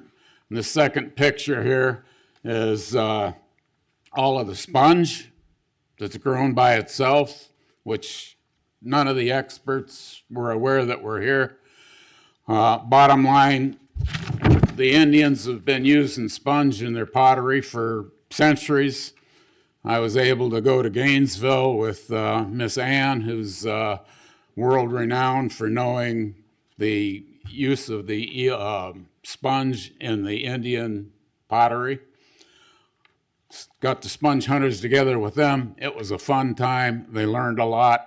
It's an area of expertise that Florida's lacking, and it's sort of a fun thing. Again, that's my bit of the news. I've been out trying to help with everybody to get the eelgrass back. Previously, I showed you this, what I call pop-ups, where the roots of the eelgrass, the Vallisneria americana, turn dark. They lose their purchase. They popped up. Since I talked to you last time, I've taken the stuff that popped up and put them in some tubs on my dock, and they lived. I actually had a situation where I ran out of room for that first tub, that I had sand substrate from the river in there, and they were surviving but not growing. I took some sand from behind my house and put it in a new tub, and that stuff went like yay. Just obviously there's something in the substrate in the river that is either inhibiting the growth, or there was something in the stuff behind my garage that was a nutrient. I couldn't find anybody to, I'm still begging research on that. My only point of view on this stuff with the contractors coming in with $4.5 million to go to the $2.5 million they had up last year, I still think it'd be a real good idea if you understand why the valgrass roots are turning to muck and popping up. But the great thing, as Eric has told me from day one, we're in a drought. The positive thing is I've got eelgrass every winter scooting out underneath the fencing, and I'm just really excited for this growing season. But hopefully I'll hear some planned research on my roots. Thanks for coming. Really appreciate the information. Any more public comment? No, sir. All right. We're going to go back to item 8. And is there anything that, Ms. Preston, that you want to share with the board before we move to discussion and questions? Yes, I have a couple of, I think the last question where we left it was, is there a current certificate of registration? So this is, and I am by no means an expert on FDOC's registration requirements, but I can tell you what Sea and Shoreline has provided us just here in the last couple of minutes. There is a State of Florida Aquaculture Certificate of Registration that lists the company that was valid at, it expires in 6/30/2026. So it's valid now. That was not included in the bid package. We got that today. There was also included in the bid package a certificate of nursery registration. So this would be for the particular nursery owned by the company. There was one submitted with the bid package. The bids were due February 3rd. That certificate did expire January 30th, but they also have provided us with a certificate copy today that was issued February 9th and expires January 2027. I will also say, in the bid documents themselves, we district, did not require any particular or specific license or registration. So we didn't say you have to have this type of permit or that type of registration. Rather, it was much more broad. It said a copy of any applicable and current license or certification. So what would a court do with that? I haven't had the benefit of time to look at any kind of case law to give you a kind of, here's what judges have done in the past. I can tell you today that it is arguable. It did not come up before today. I did verify that. And the time period in which to file a notice of protest had expired, and we did not receive a timely and properly filed notice of protest. So what you're saying, and we want to both understand the procedural and the substantive, right? But from a procedural standpoint, what I just heard you say was that Mr. Collins's client didn't file a timely notice of protest. Correct. Okay. And that's no reflection on Mr. Collins. He could have, being a lawyer, practicing lawyer myself, sometimes you can't control what you're, when you're brought into things. So it's not a reflection on you, sir, or anything like that. But anyway, so what we're dealing with is Mr. Collins bringing to our attention what he considered to be a question of license.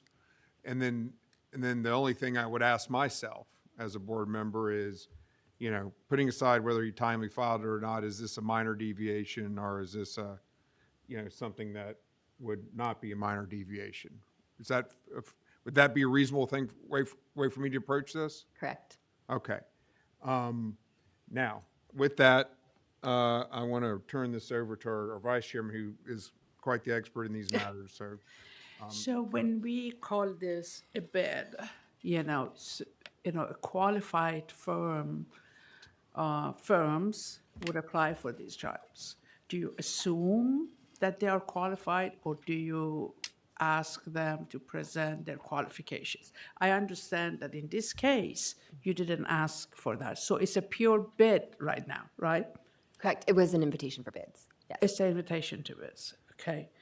I'm very torn about this.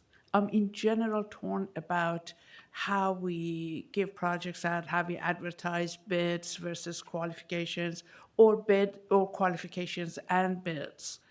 I'm surprised that they didn't submit a protest against this. But I do understand if the qualifications were supposed to be part of the submittal and they submitted now, that's what causes me to have the doubt.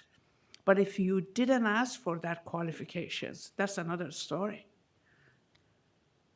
And if you didn't ask for the qualifications, how do we know these firms are qualified? How do we know? So there are very specific items that the district does ask for, and the project team that evaluates the bids does include the scientific experts that are working on it. And so in this one, there was a requirement for any applicable, I'm reading directly from it, any applicable and current license or certification or permitting required by city, county, state, federal for this solicitation. And so it is there. It is just not a list of this particular registration from this agency or this permit from this regulatory So it's body. included. Correct. Okay. So I have a plan. I'd like to propose a plan A and B. I think the Plan A is for this project, we move forward as presented, but Plan B, can we have a presentation on absolutely how do we solicit projects and how do we, the contracting? I really think, I was hoping by now that we have solved these issues, but I think still is persist, and I heard it from others too. So this is my Plan A and B. Plan A, I'll make a motion to move forward with this just because it's just, it's here and there. And delays are just not good when it comes to projects, but Plan B, to please look within and come back with a presentation. How do we do better? All right. Well, thank you. Of course. Okay. So we have before us a requested action on agenda item A. Board members, you've heard what I've heard.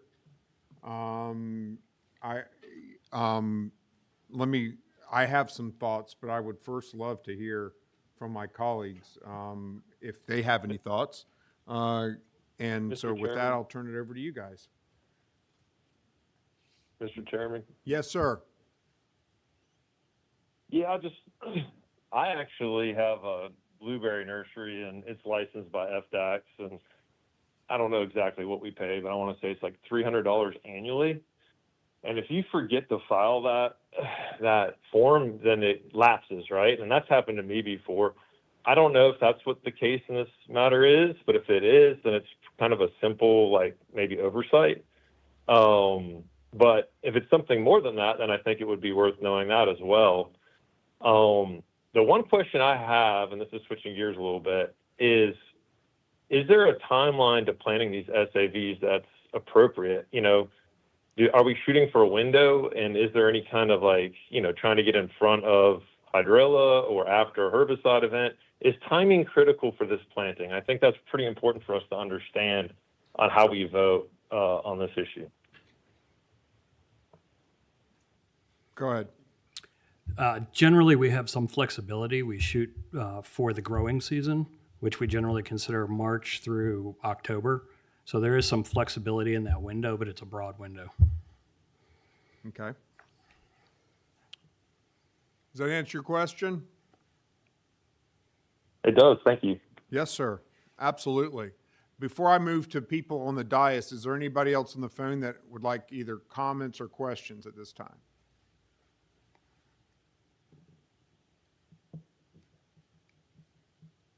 All right, we're going to bring this back to the dais. I believe, yes, and then I'll go to you.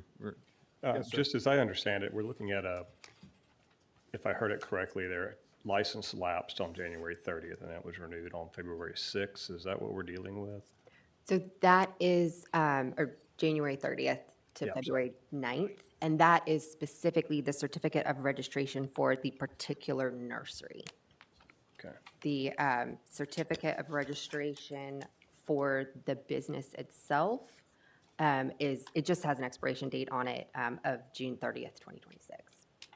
So really, we're just looking at this small gap at when the bid was submitted, just trying to understand the substantive part, the procedural part I've got. I'd hate to see it slow down. I understand the complexities that you guys go through, so I would be in favor of moving forward, but, I defer to council on what that does with any potential bid protest or, legal actions that could come thereafter. All right. Do you have any comment on that? And then I'm going to ask, and then I'm going to recognize Doug. Go ahead. So procedurally, if the board continues as recommended by staff, that decision was noticed weeks ago now, and that the window of time in which to protest that has expired. Go ahead. Doug, go ahead. Okay. No, I'm comfortable with the vice chair's recommendation. I think that's logical, and I like what you said. Right. Yeah, I agree that it makes sense to move forward. It sounds like there's a majority that, if you count me, and I don't know how anybody else is going to vote, but I didn't hear any comments to the contrary, right?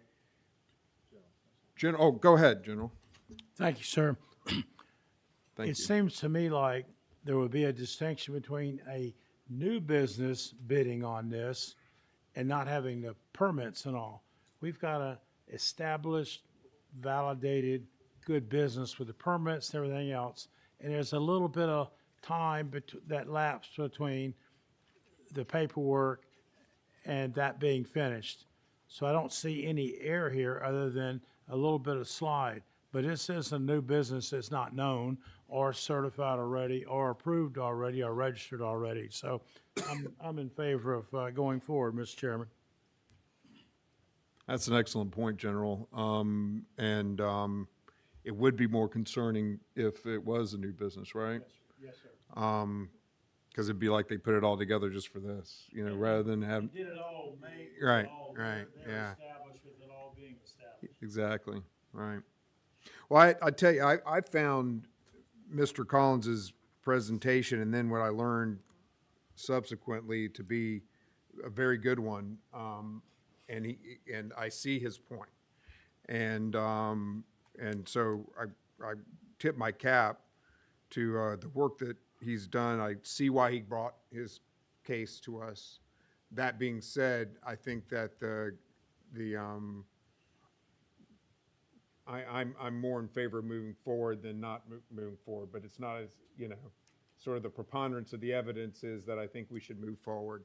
But that being said, you were not out of line or unreasonable to bring your concerns to our attention. Would be kind of how I look at it, which then would lead to your plan B, right? But we'll get to that after we dispose of plan A, right? Okay, so we have before us requested action on agenda item 8. Is there a motion to approve it? Yes. So moved. Second. Okay, we have a motion and a second to approve agenda item 8, and I'm going to go ahead and do a roll call vote. Bradley, yes. Giabi White? Yes. Oliver? Yes. Peterson? Yes. Atwood? Yes. Bornique? Yes, sir. Burnett? Yes, sir. House? Yes. Price? Yes. All right, the motion is approved unanimously. Thank you for that discussion, everybody. When we get to governing board comments, we'll deal with the second part of your comments, Madam Vice Chair. Does that work? Thank you, sir. Yes, all right. All right, so items 11 through 15 were approved on the consent agenda. So we've already disposed of those. Item 16, Ms. Preston, who's earning her hourly rate today. It's not an hourly rate, but yeah, earning her keep today. How about that? You're recognized to discuss pending litigation. Thank you. Good morning again, Mr. Chair and members of the board. I have updates on several cases this month.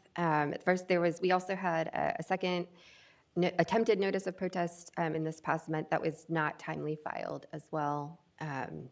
Just for your information, I have updates on a couple of administrative petitions. The first is Joseph Elder versus Finley Woods Community Development District and the district. This is a petition for administrative hearing related to a minor modification to an environmental resource permit that authorized a stormwater management system in Alachua County. As we are required to do by statute, if the petition meets the uniform rules of pleading and contains all of the required ingredients, we have to refer it to the Division of Administrative Hearings for assignment of a hearing officer or administrative law judge. That was referred on March 4th. And the other petition is Nathan and Christy Barnett versus Brevard County and the district. This is a similar petition for administrative hearing related to a compliance determination regarding an environmental resource permit issued to the county for a stormwater management system. This one similarly met all the uniform pleading requirements and was referred to the division on March 4th as well. One more update in an enforcement case. This is the district versus Michael Fortin, Carolina Fortin, and Amanda Alderman. This was a district-filed lawsuit in the circuit court in Brevard County after several attempts previously to resolve the issues related to encroachment and unauthorized use of district property. This was cleared trees, stored personal property, use of a district road without permission, roaming dogs, and damages to a district fence. The court granted the district's motion for partial summary judgment on this, and it was specifically related to the district's costs to repair and replace fencing. That was approximately $7,700. That was awarded and actually has been paid since then. And the only remaining issue in that case is permanent injunctive relief. We do hold a temporary injunction right now to prevent continued unauthorized use of district property. We were on the trial docket for early March, but we were bumped because the other trials in front of us took the whole time. So we are awaiting word, but likely to be back on the trial docket just for that one issue in April. And this concludes my report. All right, now we're going to move to item 17, which is governing board comments, and I'm going to begin with our vice chairman. I would like you to discuss what you'd like to see, sort of bigger picture about our procurement situation in the district, and then give us an idea about what you would like in terms of a direction. Okay. Thank you, sir. Here is what I propose. I'd like to actually nominate Mr. Ron House, whom very familiar with FDOT, to work with the staff on two items. One, what other water management districts that they do, who is really successful, and how is it that they do their contracting. Number two, FDOT, because you hardly see protests on FDOT, and they have a $15 billion a year budget. So I think these are the two items I like to see. So I like to see a presentation on how we do it, how other water managements they do it, how DOT does, and then give us that information, and hopefully we come back for an action to make the changes, proper changes. I really see why Mr. Collins and his client has objected, but in this particular case, almost too late. But I'd like to see us to come up with a system that we prove ourselves that is almost, what's the word for it, Mr. Chairman? That really we do it so well that nobody would question this. And also when people are coming for our projects, that they know it's a safe environment. Thank you, sir. Certainty is what you're looking for. Yes, thank you. Right. Certainty is the right one. Well, certainly Mr. House is well versed in these matters as well. I certainly don't want to give the poor guy a job that he doesn't want either. That's what happens when you are not. Here's the problem. Just because I was born in Tennessee doesn't mean I'm a volunteer. Yeah. Well, the good news for you, Mr. House, is by not being on the dais today, that makes you vulnerable to all manners of appointments. I want to reflect on this, if I may. If Mr. House and we're going to do something substantive, all right? So I don't want to do this on the fly. I want to reflect on this, if you don't mind. Can we put on the next agenda item discussion about procurement procedures and processes moving forward, and formalization of review? It'll be a formalization, and we'll have some sort of committee that is a real committee. This isn't the old day 59 of legislative session when they turn what was a bill into a task force that then goes as a ship into the night, never to see a port again. We're talking about actually having a real, substantive review of the matter, if that's okay with everybody. Okay, let's handle it that way. Does that work? Okay, and then we'll get the details between now and next. All right? All right, great. Okay, anybody else have any governing board comments? All right, excellent meeting, everybody. Thank you for all your hard work and diligence and expertise. The governor did a wonderful job in bringing this group together. I learned something new every time we gather. Item 18, Mr. Registrar, you're recognized. Thank you. Go ahead and go to the first slide there. The West Region Land Management staff recently finished a native ground cover restoration project at Longleaf Flatwoods Reserve. The project is part of a multi-year effort to restore native plants and improve wildlife habitat on sites that were previously altered. This year's work focused on a site that had been converted to pine plantation before the district acquired it. After thinning the pines, staff have prepared the area and planted seeds of native wiregrass and wildflowers collected last fall. The seeding was completed this week. Pictured are Kyle Madden and Madeline Reddick that helped with the project. Next. District staff, Travis Myers, Rob Bess, Zach Morales, Ron Shingledecker, and Gary Scarborough installed utility poles to support the new solar lighting at the Headwaters overflow parking area. The lighting will improve visibility and safety for hunters and fishermen who arrive before sunrise, especially before the Headwaters gates open up. District staff recently presented at the Indian River Lagoon Symposium at Florida Atlantic University's Harbor Branch Oceanographic Institute.